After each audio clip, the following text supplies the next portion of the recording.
I'm going to be sharing with you the 6 reasons why you're still single. Within these 6 reasons, there is going to be some hard pills to swallow. Because if you've been single for a long time, it's very likely that the reason why you're single, it's something to do with you. This can be a very sensitive subject, but today I'm going to share those truths with you because you need to hear it just like I needed to hear it years ago when I was experiencing this same thing. So to be honest, I've been single for most of my life. I could never find a nice, genuine boyfriend who was interested in me. And when I did find a relationship, it was always with a toxic guy.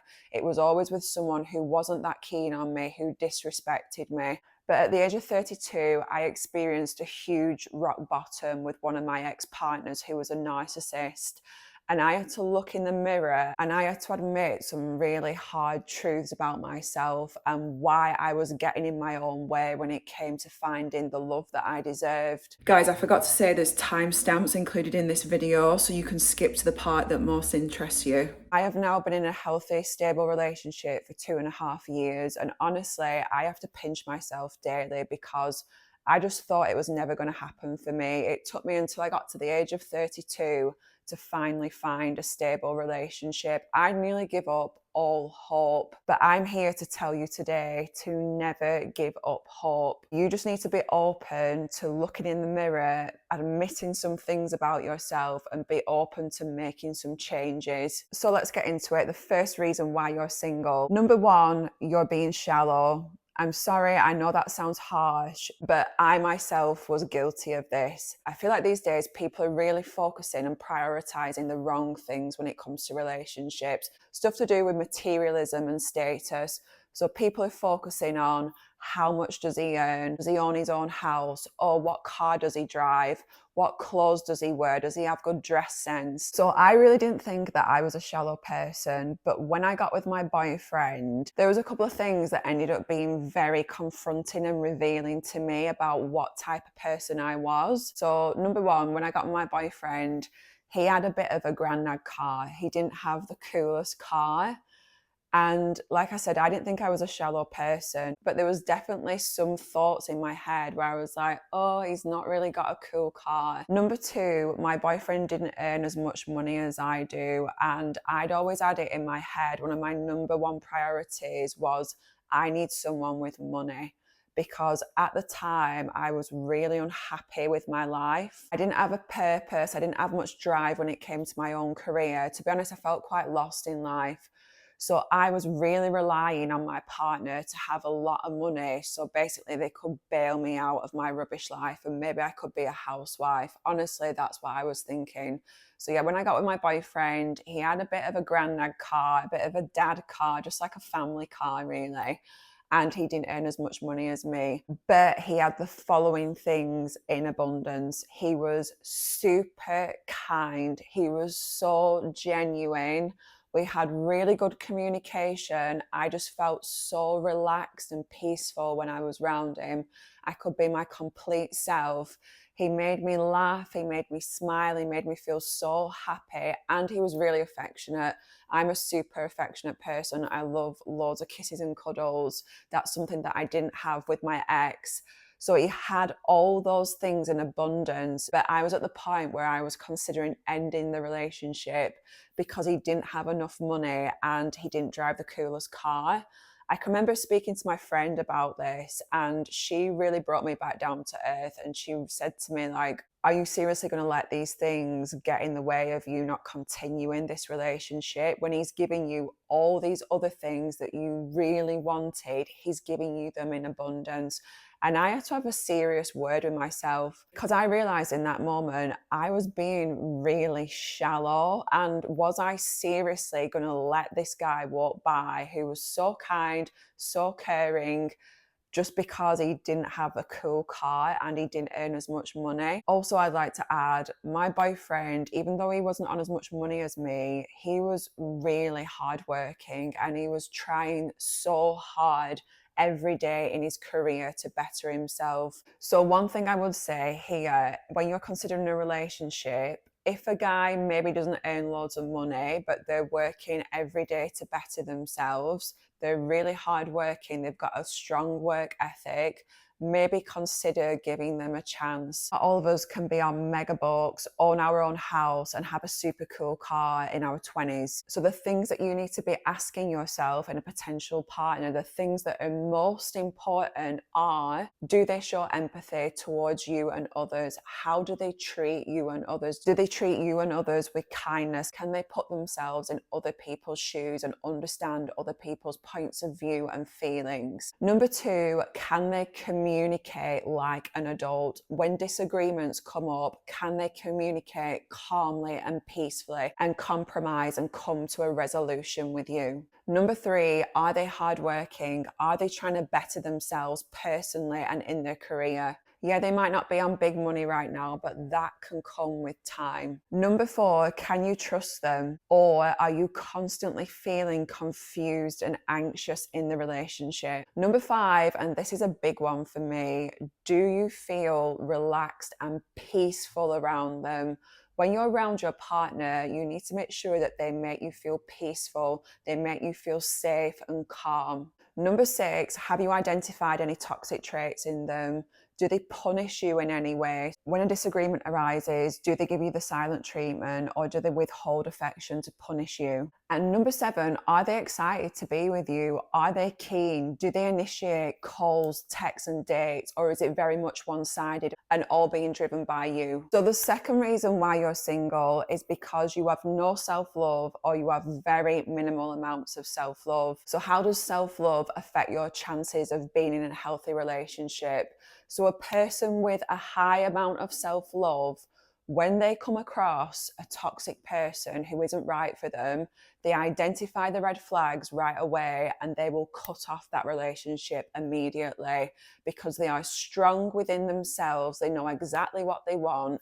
And when they identify that a person cannot fulfill their needs, they know not to waste another minute of their time with this person. If you've got very little self-love, when the red flags come up, you will linger on with this person. You'll ignore the red flags, you'll put on your rose tinted glasses, and you will hang on to this relationship because you are desperate for any crumbs of love and attention that you can get. Because basically, because you're not showing yourself love and kindness, you have got an empty hole within you. You have got a void within you, and that needs filling with the love that you can find externally. But because you've no self-love and you've no boundaries, you are like a magnet to toxic people. Literally, it's like a moth to a flame.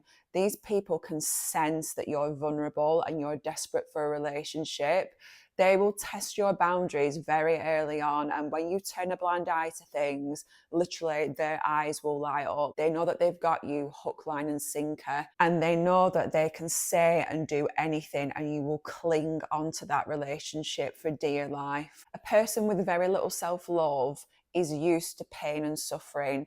They treat themselves like trash and therefore they give other people the green light to also treat them like trash. When you treat yourself badly, you're used to suffering every day. So to suffer in a relationship is nothing to you because you're used to suffering. So you will enjoy the pain in a relationship that isn't right for you. Whereas a person with a high amount of self-love would never do that to themselves because they respect themselves and they treat themselves with love and kindness. To find a healthy, loving relationship and a man who is devoted to you and is going to treat you with kindness and empathy and respect, I cannot tell you how critical self-love is. Out of everything, I'd say self-love is the most important. I had very low amounts of self-love, and since working on my self-love, everything in my life has fallen into place, including finding a relationship. So stop distracting yourself with these toxic waste of time relationships. Learn to be on your own for a while and start healing yourself. I've done a video on all things self-love and the steps that I took to increase my self-love. If you click on the link at the top of the screen, you can access that video now. Self-love is not a woo-woo topic. I used to think it was, but really it's about implementing simple daily habits and boundaries that prioritize you and your well-being. So the third reason why you're single is because you are putting in boundaries to love. You are getting in your own way. So a prime example of this, a nice, genuine man comes along. He's treating you with kindness, but you're not used to this. You're used to being treated like trash. And maybe deep down in your subconscious, you don't think you are worthy of being treated with kindness and love. You don't think you deserve a loving man in your life. These beliefs can usually stem from your childhood. Maybe you didn't have certain needs met as a child, but also it can stem from just having a lack of self-love and not meeting your own needs over the years. So a genuine decent man comes into your life, but you'll start to distance yourself from him. You'll start coming up with excuses as to why he's not right for you. Something's missing, but that missing thing is a mystery because it doesn't exist. Or you'll not be used to the stability of a kind, genuine man. You're used to toxic men who are blowing hot and cold, highs and lows. You're addicted to that drama and those dopamine hits. So when this genuine, stable love comes along, you'll label it as boring, or you'll say, oh, he's just too nice. And in the end, you'll probably just call it off and just say you're not ready for a relationship. Again, the issue here is that there's something that has not been addressed from the past. There's a blockage within you that needs releasing. You need to get to the stage where you're highly attuned to your own needs and you can serve your own needs and you know exactly what you want out of a partner, and you know that you deserve a loving, respectful relationship. Again, working on your self-love is absolutely critical here in order to stop you cutting yourself off from a healthy, loving relationship. Once you work on your self-love, you will no longer gravitate towards toxic people because you will be attuned to treating yourself with kindness and respect. So when you come across a stable, healthy relationship, you will no longer see that as boring. You will literally, it will be a breath of fresh air and you will welcome it into your life and you will know that you deserve it. So the fourth reason that you're single is that you're in a mental rut. You're suffering with bad mental health. If you've been suffering with depression and anxiety for years, you have probably got to the stage where you've got no confidence to go on dates and you're really negative and pessimistic, and you've just got no hope about ever finding a relationship. I was in the same situation myself. I had depression and anxiety for years, and as a consequence of this, I was very negative. And as harsh as this sounds, when you're going on a date, being negative, being a negative person, that really isn't attractive. It's not your fault. The depression and anxiety is literally overshadowing all your good qualities. You have got some really amazing qualities. You've got your kindness, you've got your laughter, your humor, your creativity, your beautiful smile. But depression and anxiety, that dark cloud over you, it is draining the life out of you, and it's literally stopping those amazing qualities that you have. It's stopping those things from shining through. Remember, sick people attract sick people. So when I was suffering with bad mental health, once again, I was like a magnet for toxic people. The only people I attracted into my life were narcissists and people with their own mental health problems, so people with addictions and stuff like that.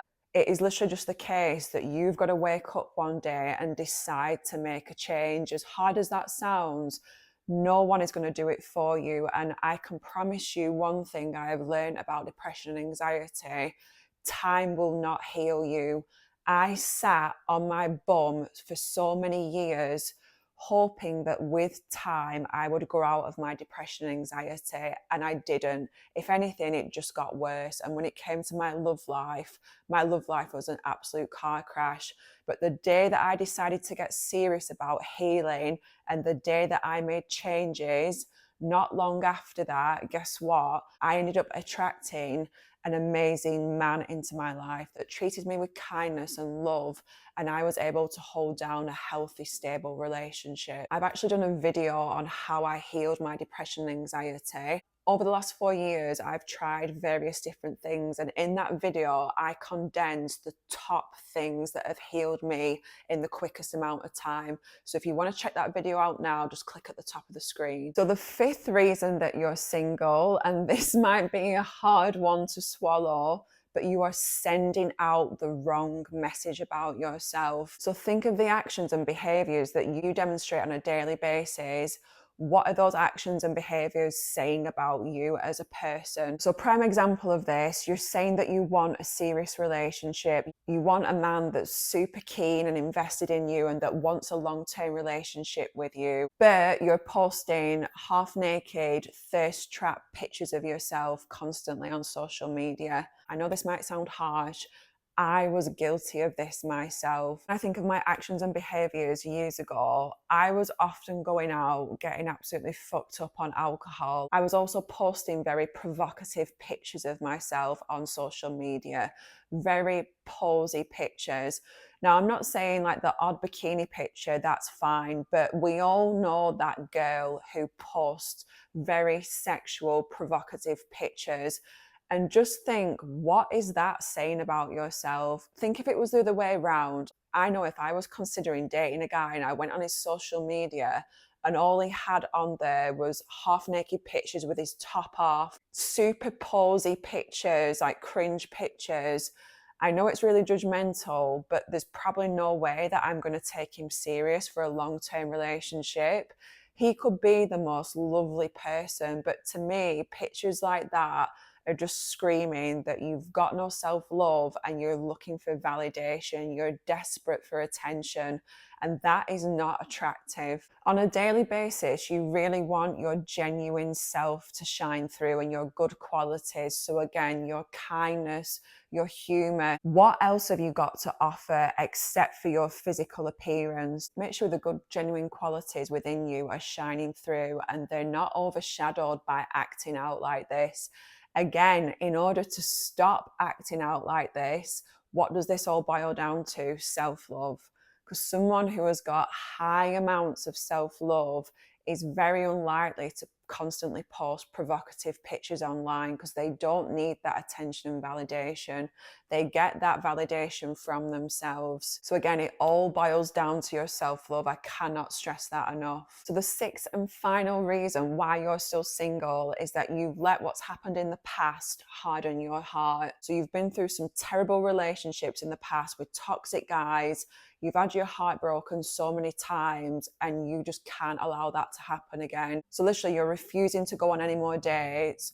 Or this is another example I've seen. You are now a man hater. You're some hardcore feminist who has had their heart broken in the past and now ties all men with the same brush.